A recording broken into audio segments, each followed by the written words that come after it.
क्या किसी नेता की डेट ऑफ बर्थ बता सकती है कि वो इलेक्शन हारेगा या जीतेगा? क्या न्यूमरोलॉजी इलेक्शन को रिजल्ट्स को प्रेडिक्ट कर सकती है? कई बड़े सवाल हैं और इन सवालों का जवाब देने के लिए आज हमारे साथ मौजूद हैं विक्रांत जी, जो कि जाने माने न्यूमरोलॉजिस्ट एंड वास्तु एक्सपर्ट हैं। इनकी सारी प्रिडिक्शन लगभग एक्यूरेट होती हैं। अगर बात करें किसी भी आईपीएल टीम की फ्रेंचाइजी की, उनकी टीम की, उनकी परफॉर्मेंस की, इनके पास सबकी प्रिडिक्शंस रेडी हैं और इनकी सारी प्रिडिक्शन सही भी होती हैं। तो आज इनके नंबर्स का जादू हम सत्ता पर आजमाएंगे और देखेंगे कि कौन पहन रहा है सत्ता का ताज और किसके नंबर्स उन्हें कर रहे हैं हताश। तो विक्रांत जी, बहुत बहुत स्वागत है आपका हमारे इस खास प्रोग्राम में। जी। तो बताइए, बंगाल के क्या हाल चाल हैं? ममता जी के नंबर्स क्या कह रहे हैं? मैं सीधे ही मुद्दे पे आऊंगा। मैं सारे जितने भी लीडर्स हैं, मैं इनके डेट ऑफ बर्थ को बहुत ढंग से एनालाइज करता हूं। मैं आपको ये कह सकता हूं, जैसे आपने बोला कि कौन इलेक्शन जीतेगा, क्या डेट ऑफ बर्थ से हम सब कुछ डिकोड कर सकते हैं। तो मैं आपको ये बताऊंगा कि डेट ऑफ बर्थ से हम डिसाइड कर सकते हैं, हम ये पता कर सकते हैं कि उनका ये समय कैसा है और इस समय पे उनके साथ क्या क्या चीजें हो सकता है।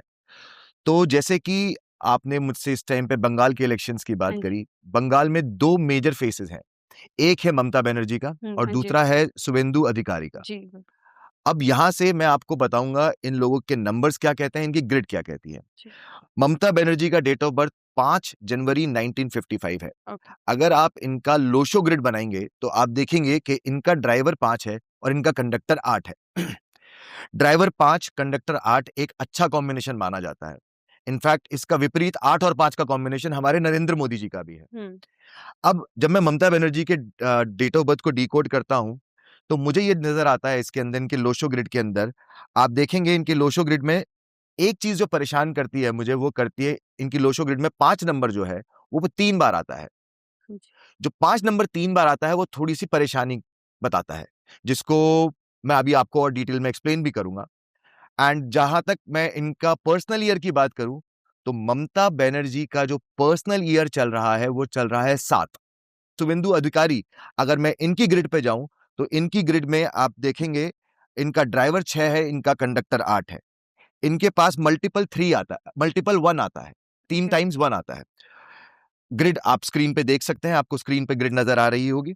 अब इनका जो पर्सनल ईयर चल रहा है, इनका पर्सनल ईयर इस टाइम पे चल रहा है नंबर 1 का। जो नंबर 1 है और नंबर 7 है, इसी के कंपैरिजन से आज आपको बंगाल के इलेक्शन का रिजल्ट मिलने वाला है। तो सर, कैसे पता करें कि कौन सा पर्सन हमारे लिए अच्छा है, कौन सा बुरा है? ये कैसे पता चलता है? सबके लिए सारे पर्सनल ईयर्स अलग अलग तरीके से बिहेव करते हैं, बट कुछ पर्सनल ईयर्स ऐसे होते हैं, जैसे पर्सनल ईयर 7 स्पेसिफिकली, ये जब जब पर्सनल ईयर 7 आएगा तब तक आपको धोखा मिलेगा ही मिलेगा। मैं एग्जांपल आपको जिसको जो चीज हो चुकी है, जो आपकी ऑडियंस समझेगी इस बात को, आप एक डेट ऑफ बर्थ नोट करिए अरविंद केजरीवाल जी का। अरविंद केजरीवाल जी का जो डेट ऑफ बर्थ है, अरविंद केजरीवाल जी का जो डेट ऑफ बर्थ है वो है 16 अगस्त 1968, 16th ऑफ अगस्त 1968। अब इनका भी पर्सनल ईयर चल रहा है 7। अब इस साल इनके साथ क्या हुआ? इनके साथ हुआ सबसे बड़ा धोखा। इनकी पार्टी में जो सबसे ज्यादा इनकी पार्टी में जो इनके साथ सबसे ज्यादा क्लोज थे, राघव चड्ढा, उन्होंने इनका साथ छोड़ दिया। स्टैट्स आपके सामने स्क्रीन पे है। अरविंद केजरीवाल का पर्सनल ईयर चेक कर सकते हैं, पर्सनल ईयर 7 आ रहा है and we know all what happened. तो अब अरविंद केजरीवाल के साथ जो हुआ, ऐसा ही कुछ हो सकता है ममता बनर्जी के साथ भी। इलेक्शन का रिजल्ट ऑब्वियसली जो नंबर्स देख के कह रहे हैं, जो समय देख के बता रहा है, ये जो समय है ये मिस्टर अधिकारी के लिए बेटर टाइम है in comparison to Mamata Banerjee. अच्छा, तो मतलब आपका कहना ये है कि जो अधिकारी जी हैं, उनका जो पर्सनल लीडर ज़्यादा अच्छा है और बिल्कुल जीत के चांसेस उनके ज़्यादा हैं। बिल्कुल। जीत और हार वोट से तय होती है, जी, बिल्कुल। लेकिन कई बार आप जानते हैं लोग जीत के भी हार जाते हैं। अब एग्जाम्पल, किसी भी इलेक्शन के अंदर अगर रिजल्ट आपके फेवर में आया है और आपके पास सीट्स कम है, आप पार्टी आपने सत्ता में बना ली है, हाँ जी। आप इलेक्शन जीत चुके हैं, लेकिन आपके पास इतनी स्ट्रेंथ नहीं है कि आप उस इलेक्शन को पूरे 5 साल तक जीत सके, आप पूरे 5 साल तक चला सके। तो मेरा मानना यह है कि इस आने वाले साल के अंदर बंगाल के अंदर उलटफेर होगा ही होगा। ममता बनर्जी को धोखा मिलेगा ही मिलेगा। कोई बड़ी बात नहीं, उनकी पार्टी भी 2 हिस्सों में बंट जाए। ये तो बंगाल के लिए काफी शॉकिंग न्यूज है। शायद अच्छी न्यूज है, हो सकता है जी। ये तो खैर पॉलिटिकल चीजें हैं। तो चलिए अब बढ़ते हैं असम की तरफ। हिमंता बिश्वा शर्मा। आगे बढ़ने से पहले मैं आपको थोड़ा सा और एक्सप्लेन करना चाहूंगा हाँ जी, हाँ जी। ममता बनर्जी के ऊपर, जो इनके पास 3 बार 5 आ रहा है। अब 3 बार 5 की क्वालिटीज क्या होती है अवंतिका, ये आपको समझना पड़ेगा। जिस भी इंसान की ग्रिड में, लोशो ग्रिड में 5 नंबर 3 या 3 से ज्यादा बार आ रहा हो, तो ऐसे लोग कभी किसी और को टॉलरेट नहीं कर पाते हैं। ये लोग अपने आप को रोक नहीं सकते हैं, इनके साथ ये परेशानी होती है।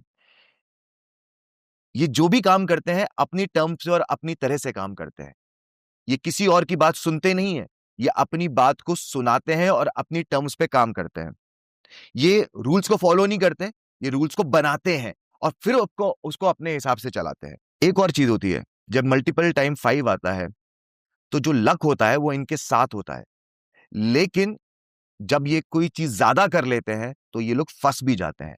तो मल्टीपल 5 इसीलिए ममता बनर्जी के लिए काफी ज्यादा परेशानी की चीज है। एंड खासकर जब ये पर्सनल ईयर 7 आया है तो इस साल इनको धोखा मिलेगा ही मिलेगा। मतलब ये साल ममता बनर्जी के लिए काफी कठिन होने वाला है। हाँ, हेल्थ वाइज भी उनको प्रॉब्लम आएगी ही आएगी।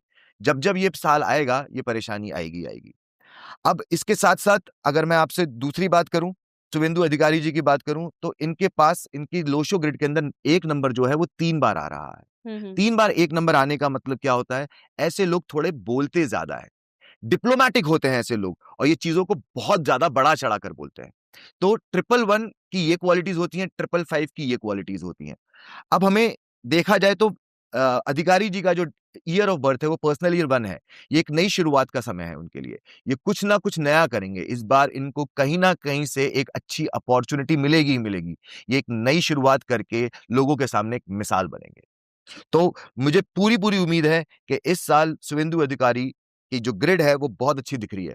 एंड साथ में अगर आप ध्यान से इनकी ग्रिड में देखेंगे तो इनकी ग्रिड में केवल एक ही नंबर मिसिंग है, वो है नंबर 4। जबकि ममता बनर्जी की जो ग्रिड है, इनकी ग्रिड में हमें 3 नंबर, 4 नंबर, 2 नंबर और 7 नंबर, ये सारे नंबर मिसिंग दिखते हैं। अब जिसके पास 2 और 7 मिसिंग होता है उसके पास इमोशंस की थोड़ी कमी होती है। तो ये चीज थोड़ी जग जाहिर भी है, नजर भी आती है लोगों को। बिल्कुल बिल्कुल, उनकी पर्सनालिटी यही रिफ्लेक्ट करती है। हाँ, अब आप देखिए ये दोनों लोग एक ही पार्टी से एक साथ इन्होंने काम करना शुरू हाँ जी। किया था, एंड धीरे धीरे करके मनभेद होते गए, मतभेद होते गए और अलग हो गए। और आज देखिए मुझे ऐसी अंदर से फीलिंग आ रही है कि बहुत ही बड़ा उलटफेर हो सकता है। जी। तो मतलब अगर आप एक लाइन में बोलना चाहें बंगाल के रिजल्ट्स को, तो आप किस तरीके से बोलेंगे? मेरा एक लाइन में इसको रिजल्ट्स के हिसाब से डिफाइन करना थोड़ा मुश्किल होगा। हाँ जी। वैसे कोई बड़ी बात नहीं कि इस इलेक्शन में बीजेपी एक बहुत स्ट्रांग पार्टी की तरह निकल के आए। हार जीत अगेन मैं आपको बोलूं वो 4 मई को फाइनल नहीं होती। 4 मई को आपको सीट्स पता लगेंगी, लेकिन ऊंट कौन सी करवट बैठेगा, ऊंट किस करवट बैठेगा, ये पता लगेगा आपको आते आते 15 तारीख तक कि कौन किस तरफ है। तो टाइम है, देखिएगा। बट मैं आपको यह जरूर बता सकता हूं, अभी नहीं तो आने वाले 4 महीने बाद सही ममता बनर्जी को कहीं ना कहीं से डिसअपॉइंटमेंट होगी होगी, उनकी फीलिंग्स हर्ट होगी होगी। अब चाहे वो उनकी पार्टी वाले करे, चाहे वो जनता करे, फीलिंग हर्ट होगी।